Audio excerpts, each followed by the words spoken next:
So let's kick it off with just what people's initial reactions or thoughts were to reading these.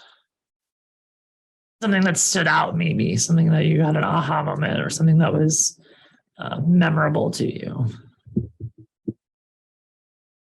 To start, I think for me, there was a capitalistic component to this that I hadn't really considered. So people talked about how resilience is a way to withhold resources from folks. And also, as we link it to like the nonprofit industrial complex, it's a way to generate funding and money for folks to do work rather than really address what's going on.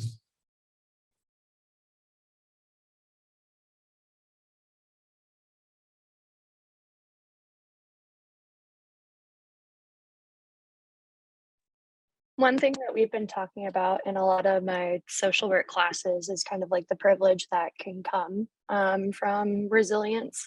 Like there's some that's inherent and built in and cultivated, but then also like access to resources. And specifically, we've been focusing on like, what does that look like in a Western Americanized lens versus more like collectivist cultures? And we've really like focused a lot on like, where do collectivist cultures get it right? Where does Native culture like amplify this in ways that, you know, they always have that we don't pay attention to? And so it's like, how can we bring more of that holistic element of healing to the table? So yeah, like reading through the different ones, it really connected with that conversation. Yeah, I love that. I think that thought really challenges some of the assumptions we make about like how people should function and operate, especially in like a Western context.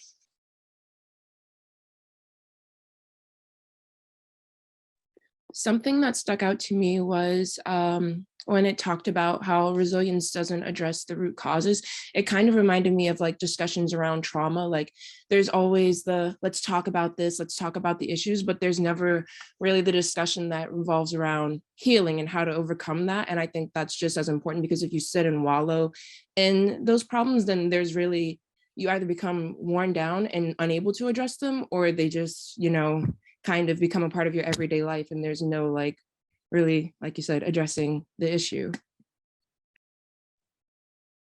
I have to agree with the becoming part of everyday life, just going through things like, and I was not here for Katrina, I moved 1 month before, but the summer after, I brought my son back to help renovate or help with reclamation of apartments with some friends of mine, and am just now finding out that at 16 years old, he was going into apartments that a year later still had dead bodies in them. And he had never let me know that. And in the meantime, he's a new father dealing with COVID. We're all dealing with COVID, and it's just been like one hit after the other. And resilience is no longer really resilience. It's become a way of life, I think. So. Yeah, thank you for that. Linked to what Destiny said too, just like that constant barrage of trauma, like there is no space to heal and recover. And yeah, resilience has become the norm and the way of life. And that's really powerful. Yeah, and I wonder too, like the term resilience, I don't know, should we be talking more about adaptability? I mean, we're all going to have to be resilient in some ways, but what does that mean? And like, I think, how do we push for adaptability as a different term in this case, particularly for some of those topics covered? I also think, going off of what Catherine said, I also think that can kind of be related to the word like self-care. Like, what does that mean for different groups, and how it's been like, oh yeah, like the self-care day, but it's like, okay, for demographics and groups that are actually going through traumatizing situations, like self-care isn't doing a face mask. Self-care is like making sure my bills are paid so that my kids don't go a day without lights, or my kids don't go a day without hot water and stuff like that. Like self-care isn't just something, it isn't just engaging in capitalistic and individualistic behaviors. Yeah, that's a good point. I haven't really thought about just the structure of the word self-care, right? It's very much like it's on you. It's about just an individualistic approach. It's your responsibility, and there is no community component to that. No, like reliance on others.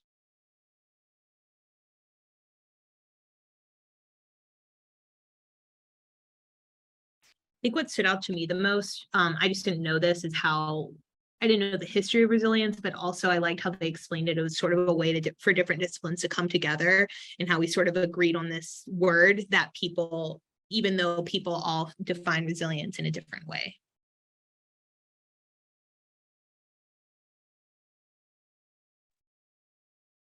I think inherently it's like a good concept. And then like over time, I talked about how the definition got like broader and broader, and we started to lose the like strengths component of that. And so I think a question for me is like, how do we prevent a concept or a term or whatever from like getting away from us and becoming a little bit like hollow and meaningless? And that's a genuine question for y'all.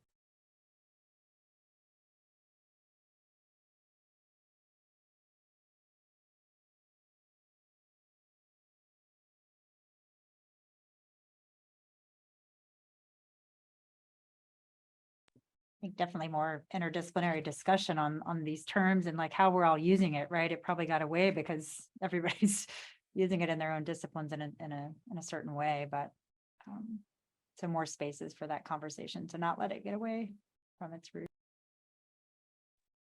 Yeah, I was also just going to say like the prevalence of social media. So like connecting it to the self-care concept specifically, like there are all these posts about self-care and how to do it and what it means. And like, I'm curious if we had as much of an issue with language changing as rapidly before like the internet and social media, and like, how do we, that, because we don't want to control it because it provides context, it provides meaning and nuance for a lot of people that don't have the language. So it can be really educational and helpful.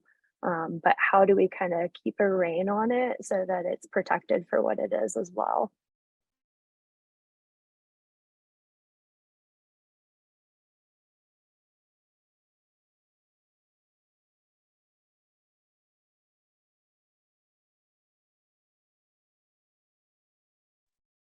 Makes me think of like who owns like language, like a word, like who created it, and then who has ownership over it. I think sometimes we, especially in academic spaces, we like label what's happening for other people, and then that ownership isn't always there for the folks who are being labeled.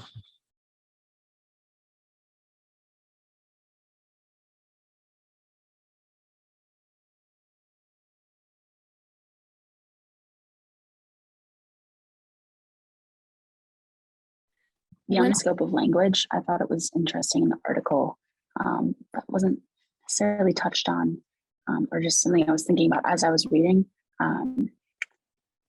It's funny how intricately tied resilience as a concept has come to be as a result of failures of our governments, the industrial systems that are prioritized over human life, and how those same players, or some of the most valuable players in kind of keeping this industrial machine going, like the Gates Foundation, the Rockefeller Foundation, are the same groups that then create these philanthropic branches and siphon off, a fraction of the profits that they've turned by often exploiting people to then give back.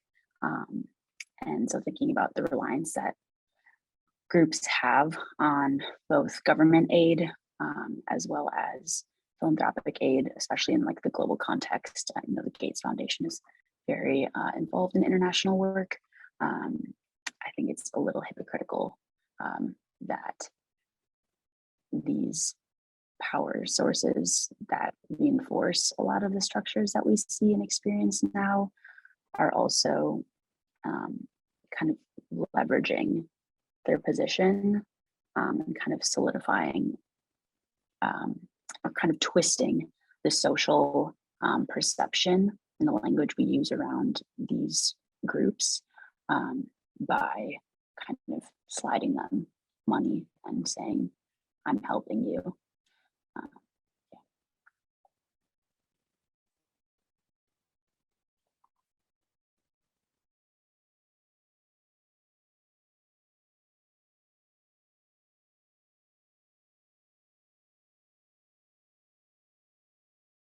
And one more thing I want to add is that it's often never added with any social context. Like no one's thinking about the cultures that they're entering and whether or not the aid that they're providing is what the meeting the needs of the community that they're entering.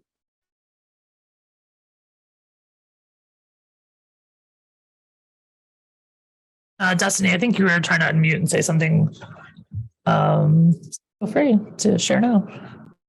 Oh, I was just gonna talk about, to an extent, I do think that gatekeeping is necessary, and especially like in like a time where social media is like anything could be adopted and turned into anything, whether that's like AAVE, anything really, like any popular terms that are used in a social group. I think they can be morphed into something that removes its importance and removes its meaning from the original concept.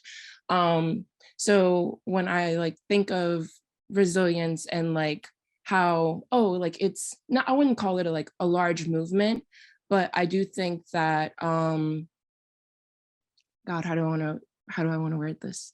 I actually lost my thought, so I'm going to mute myself again. Good. Yeah, I think I do just keep going back to this idea of ownership. And you talked about AAVE, and that's such a like common thing in the queer community where like, I don't know, often like white gay men just like steal language without any understanding of where it's come from, and then just like drastically change the meaning of it. And so things evolve without the control of the people who created it. And also when like those like terms become adopted by a larger group of people, I think it also becomes something where like, because we live in a capitalistic society, like I think it becomes a term that like people can sell, like, oh, how do we sell this image? Like even online marketing, it's like, let's sell this, let's sell that. And it's like, because people see, I don't know, I think marketing today is somewhat of a joke. And so when it enters like the marketing field, then the term, the concept, the movement itself, it kind of becomes a joke, even though to smaller communities, it's something that was once taken very seriously. So that's what I meant by like gatekeeping and kind of protecting that. Like there's power in a larger movement, but there's also power in like the people that I guess originally started it, but also care the most about it. Because people can jump onto anything and not really know the history of it. Like you said, with AAVE, like people can jump onto something, not know the history of it, not know the purpose behind it, not know what was originally trying to be sought after with the conversation that was originally had. And so, yeah.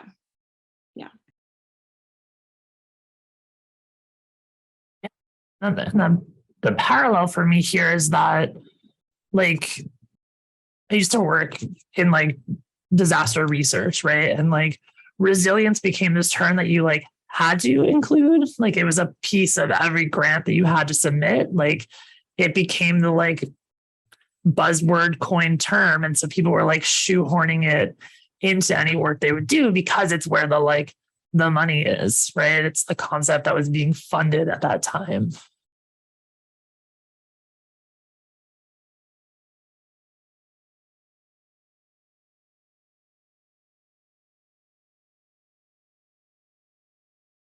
I'm curious, Kat, how you feel about that. Like, do you see that happening a lot in public health?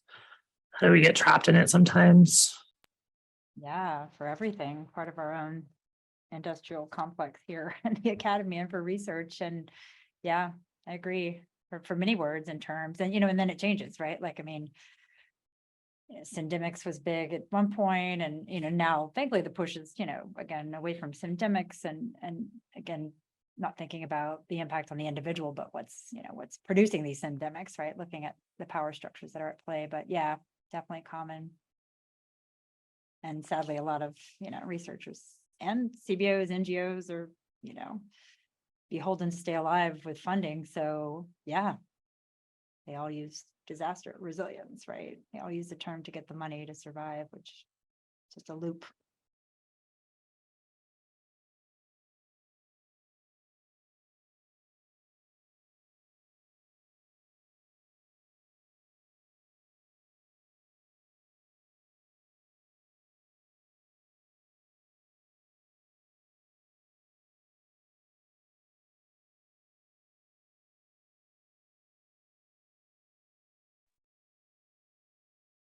So this is bringing up, like, is this term still useful? Is there utility to it? What are folks' thought on that?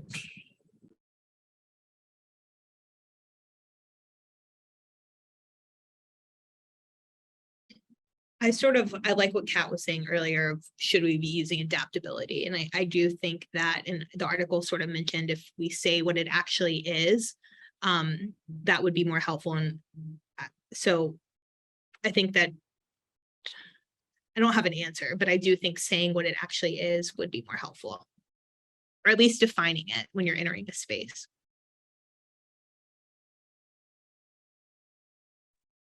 Yeah, maybe the concept, right? I mean, like climate change, probably more adaptability, but like for a wartime situation, yeah, how do you use a term that captures not just that they're surviving and putting up with this context, but drives it to these systems and players that are creating a problem to begin with? I don't know.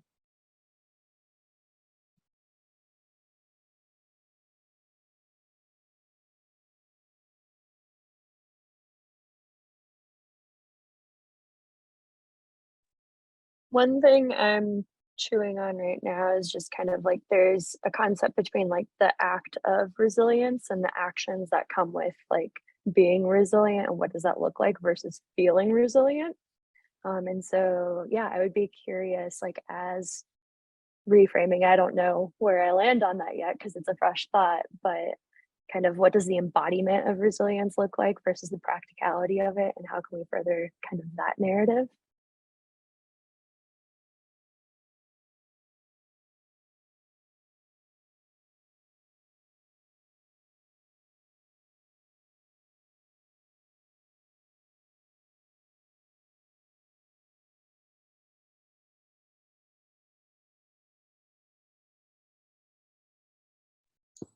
When I think of the term adaptability, and I don't know, like, I don't have a suggestion for which term to use, but when I think of the term adaptability, I think of like, I don't know, survival of the fittest, like you either make it or you don't. And I don't know, that kind of leaves out people that don't have the resources to make it. And that's kind of inconsiderate. And it shows like, okay, like, the world is hard, so you get it how you live. And I don't think that anyone should have to, it leaves the community to address the issues versus like calling out people and like holding the bigger players accountable. So I don't really think, like I said, I don't have a term to suggest for it, but I do think that with resilience, like adaptability, it's just another synonym for that. And it doesn't make it, I don't know, it doesn't really bring about any change personally, I believe. Yeah, that's a good point, Jesse. I guess I was thinking more from a community perspective, so not at the individual level. How do communities become more adaptable? But that's a really great point. So maybe not adaptability as a term, but people are using it. So yeah, how do you not let it take off?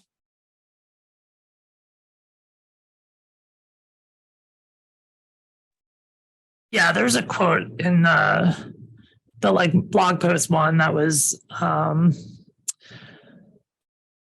is not our resilience, but a world that constantly requires our resilience, and a word that has come to learn that our resilience is permission for continued oppression. And I feel like that speaks to what you're saying about adaptability as well, Destiny. Yeah, we just keep putting like we know that people just need like basic needs to be met and like structures to change, but we just keep trying to be like, here's a band-aid, you know.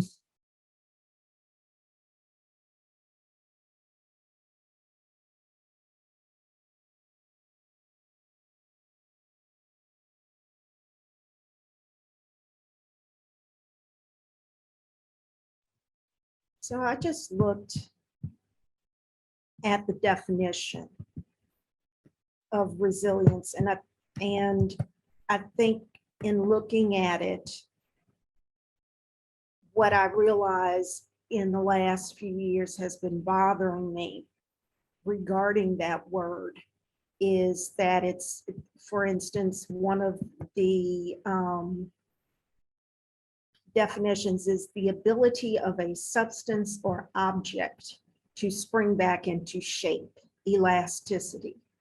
And I think what humans go through, especially with all the trauma that we've been experiencing over the last few years, we really don't spring back into shape.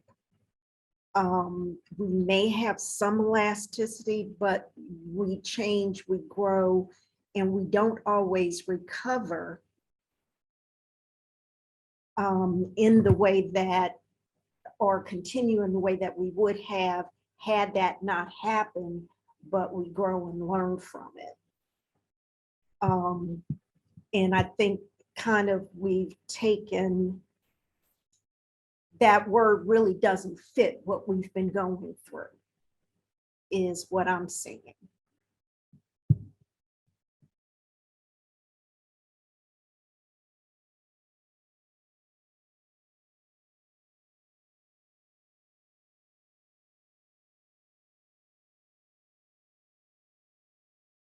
Any thoughts on that, or am I just?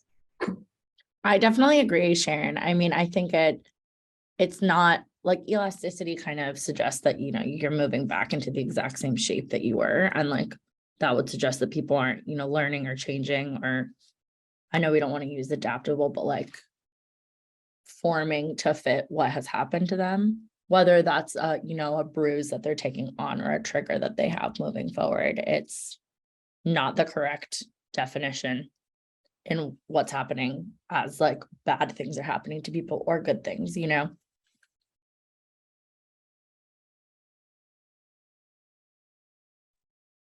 Yeah, I agree with you too, Sharon. I think yeah, we don't want to bounce back to the same spot, right? We want to make that thing that made us, you know, vulnerable gone, right? We don't want to return. We want to move beyond or move past. I always think about the definition of resistance and resilience, and so many times like resilience is framed in opposition to vulnerability, right? And so, you know, resilience is the opposite of vulnerability.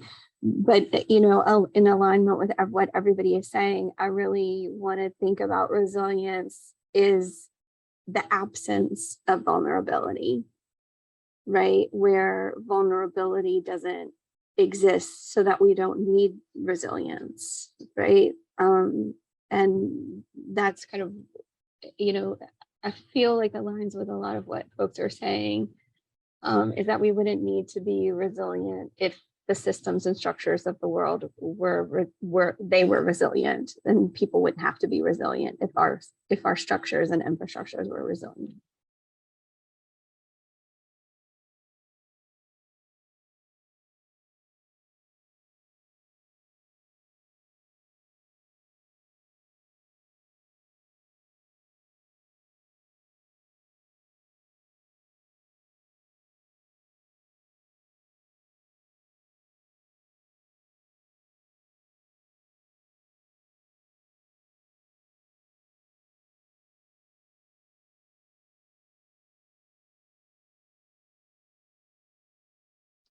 think, I don't know if Tim's still there, but what's coming up for me a lot, and he's not still there.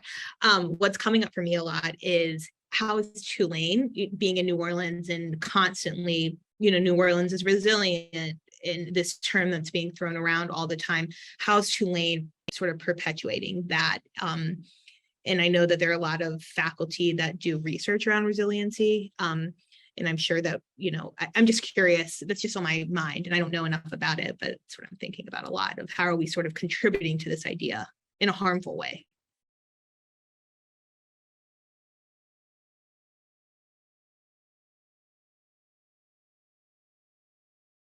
Yeah, that's a good point, Hannah. And how is it measured? I know we have a disaster academy, I guess in the School of Social Work, right? Is where correct. Yeah, like how are we measuring resilience? And there's individual survey items I know folks have used, and there's community metrics people are working on to, I guess, look at that vulnerability, right? There's like the social vulnerability index, and I don't know. Yeah, it's a good point, Hannah. I don't exactly know, but I'm sure we're not helping in many ways as an institution, maybe.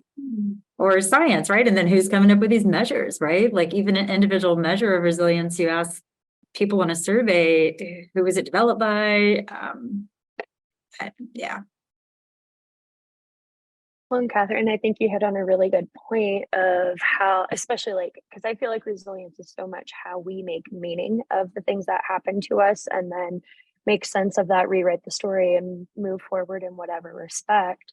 I mean, and that's from a very individualistic level, but how can you measure that adequately in research when each person makes meaning differently? Each person could experience the same event and have totally different and significant impact. So I think those are important questions as well. Like what measures are we using and why? Yeah, definitely. And the pathologizing, or at least from a community perspective, which is where a lot of my work sits, all the measures I know of are very, even though they're talking about resilience and maybe strength in communities, every marker and indicator that goes into these are very negative kind of pathologizing factors, right? Like, at least in public health, we tend to take that approach versus an asset-based approach, which might be more useful.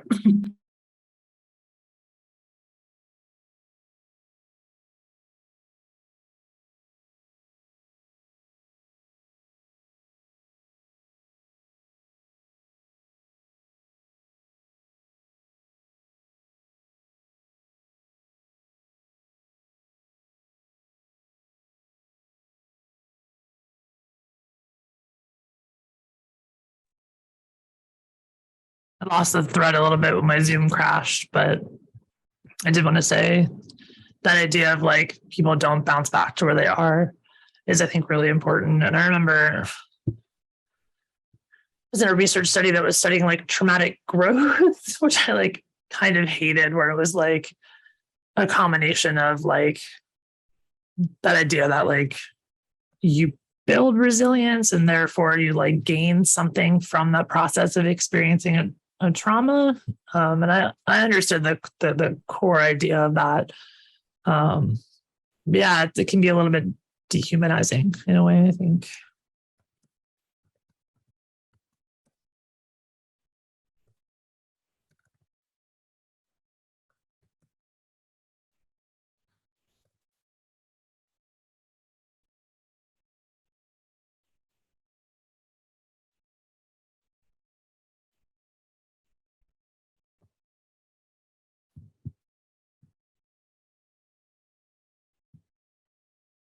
Another question I had was maybe your definition of resilience has changed based on reading these and this conversation. Or has it changed?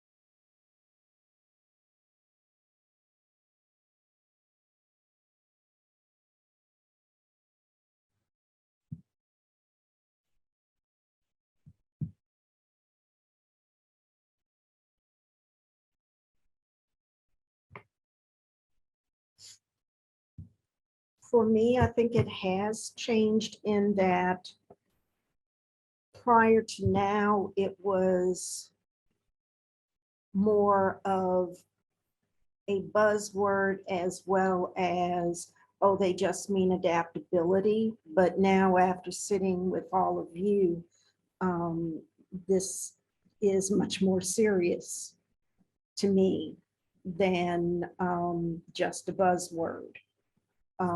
And will, especially as I deal with people and having conversations regarding some of the traumas that they've gone through and some of the issues that they go through on campus,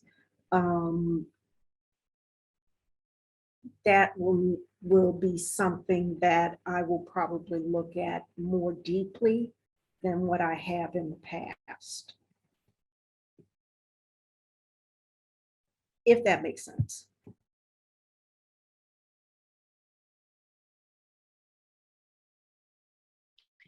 I'm thinking a lot, and y'all can speak better than I can. And for some reason, Celia, I'm looking at you. I don't know why, but I feel like in my mind, I have this different definition for youth and children than adults. And to me, you know, and I did skim the articles, and I'm going to go back and read them a little bit more in depth, but and I don't know if that's fair to do, but for adults, I do think this idea of resilience is definitely different through conversations, but I still can't get out of my mind that it's not different for a child. And yeah, I don't know.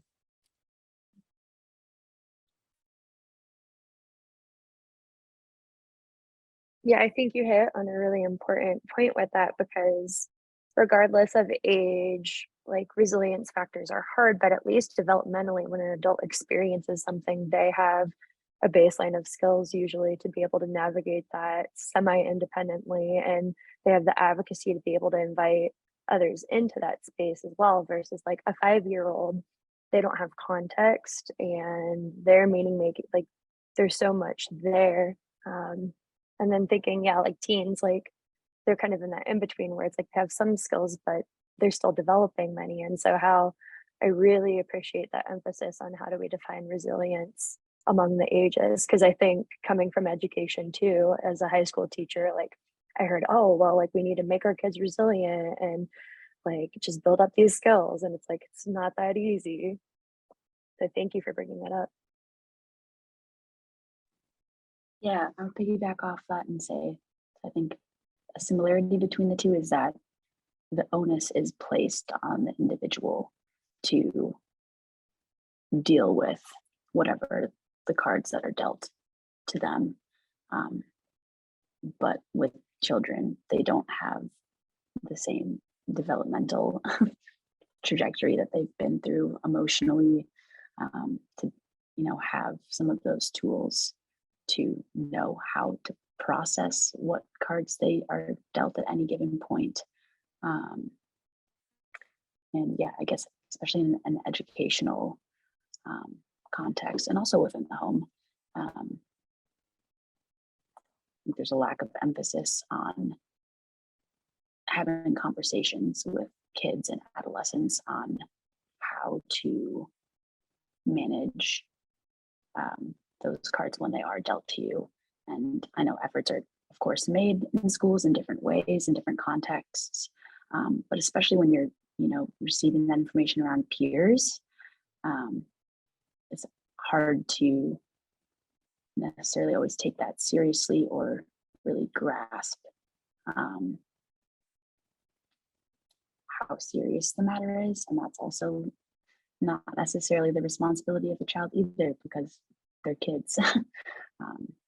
It just takes a very complex topic of resiliency and then put it in the context of kids, and it gets somehow even more complex. Super complex. And also it's like, because it's so ingrained in our society, it feels like that there is hope by thinking of resiliency more for children. I don't know how to put that into words, but like that's, yeah.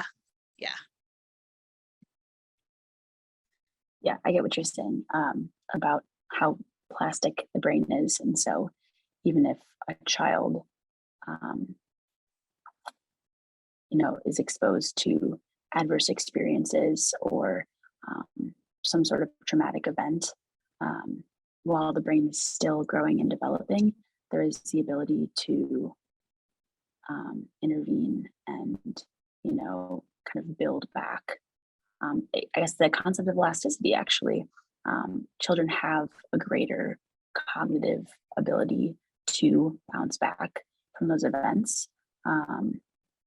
But we don't necessarily have the support systems in place to give them the tools to bounce back, because that's really not the responsibility of the child. Exactly. And I think we've termed elasticity as resiliency. And then it's just like because going back to my point earlier, different disciplines can understand that. Not everyone's going to understand brain development,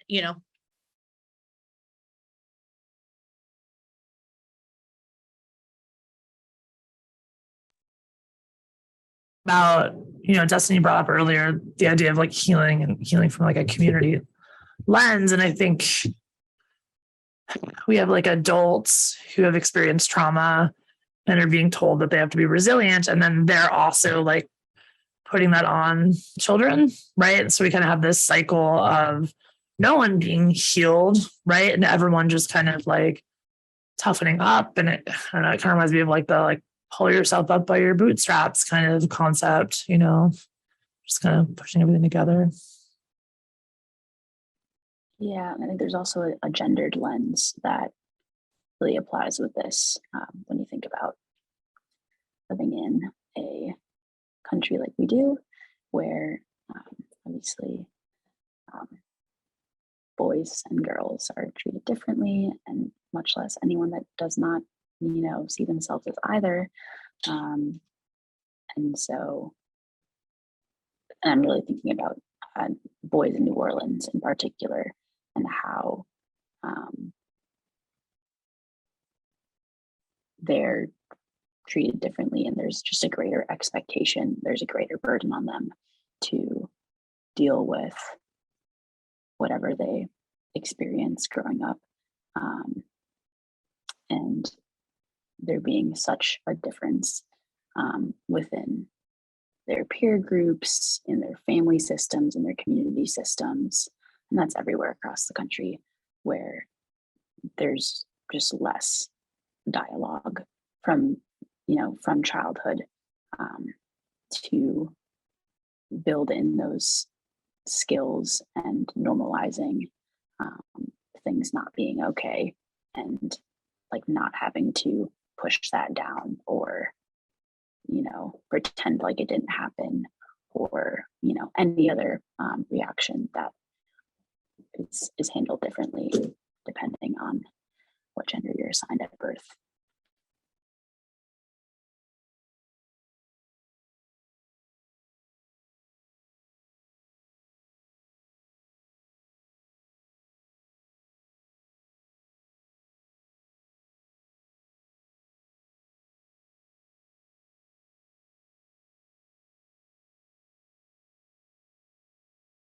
Not sure fully how this connects, but this is my thought. I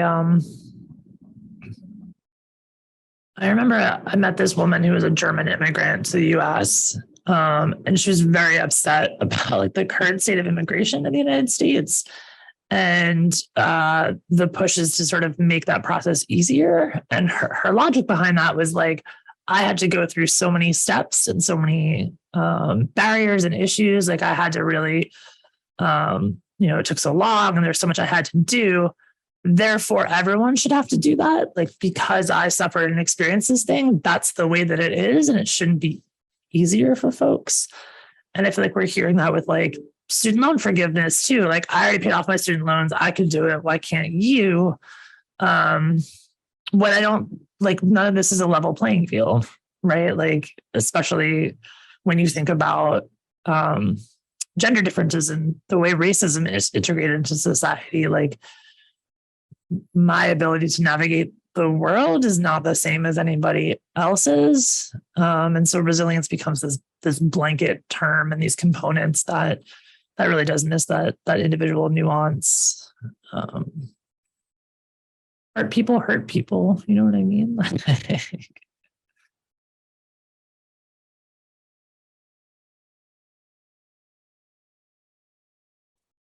I didn't see you put that in there. I pretty much verbatim said that as well, but yeah, that's where it's at.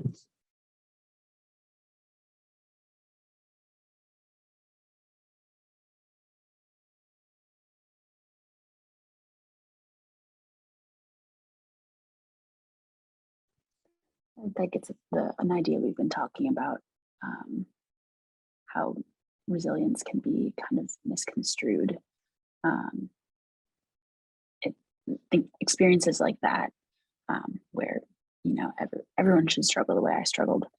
If I could do it, you can do it. It gets us further away from the root of the problem, which is the fact that it's these bigger systems that are causing people to be able to live in the world differently, receive basic, needs. It's not a person to person on the individual or local level that is affecting how any one of us is able to meet our needs. I think is counterproductive to the concept of resilience, how we see it as public health people, but is also, nobody's fault, because if you've experienced hardship, that's, not fair to them, not fair to you. But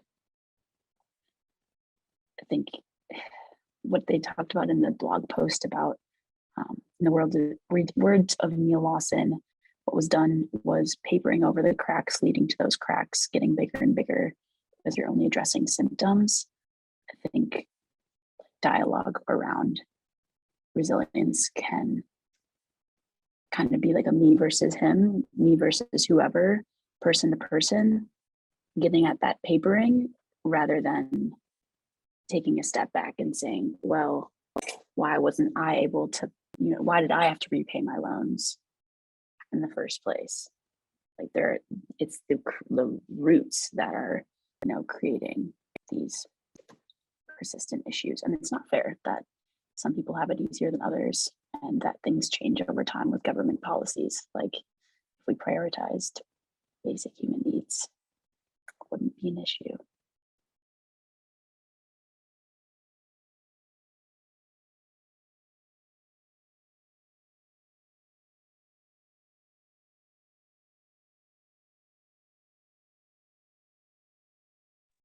Yeah, I think a question that brought up for me is, how does resilience change and shift when we, instead of viewing it through the lens that we currently do, kind of view it through more of a liberation standpoint?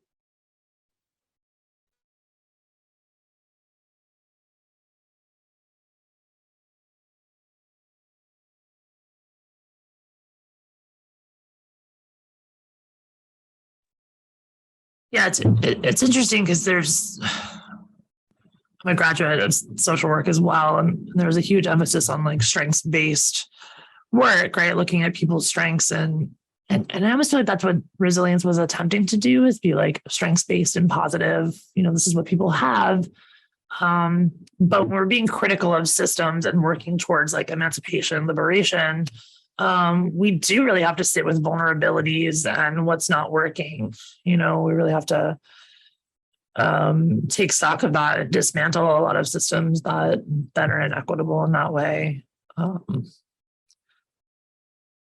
think it's a both end for me, right? There's value in looking at strengths, but like you can't do that to the point of ignoring vulnerability and like the realities of our systems.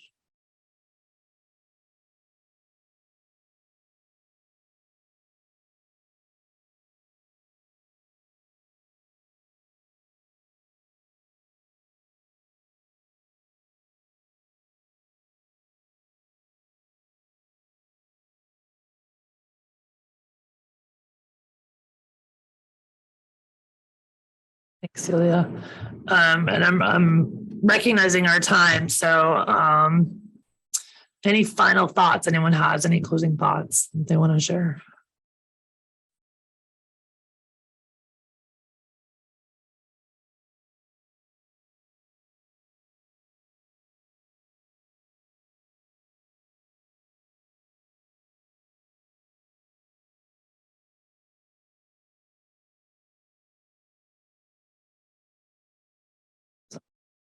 I also want to say, Destiny, I don't know if you're still with us, but I appreciate pushing back against Dr. Thial, Kat.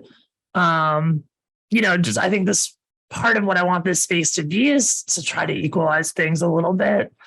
And so to be able to say, like, to a faculty member, like, we're not just going to accept what you're saying, and we're not just going to be like, yeah, that's what we're going to do now, I think is really important to me. So I just wanted to shout that out and appreciate that. Thank you.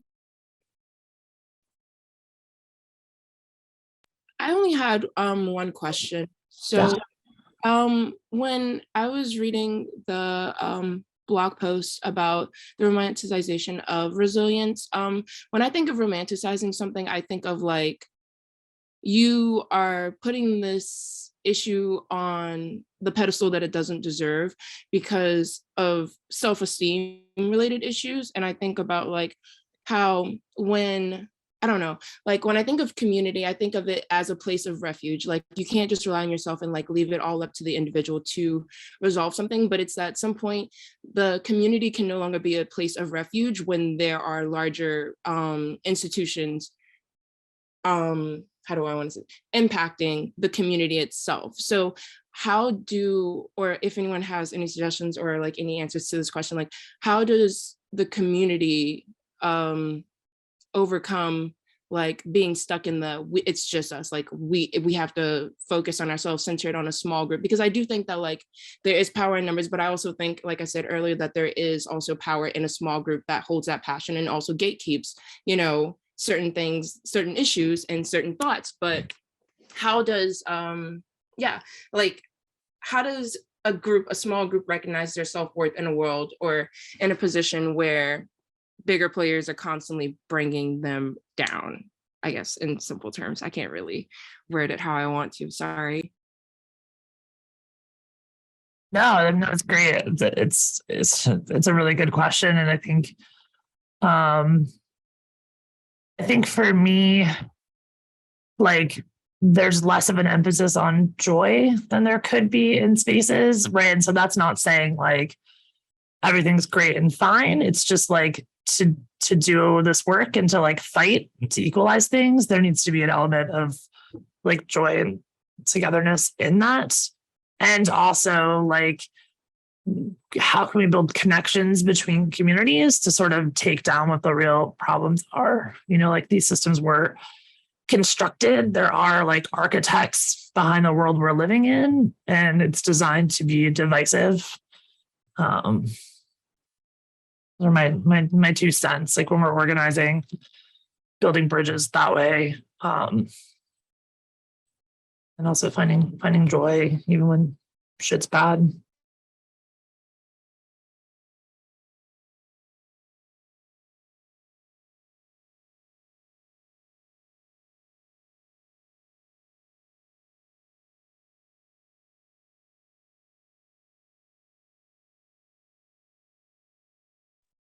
Did it, solved it. Everything's fine now. So easy.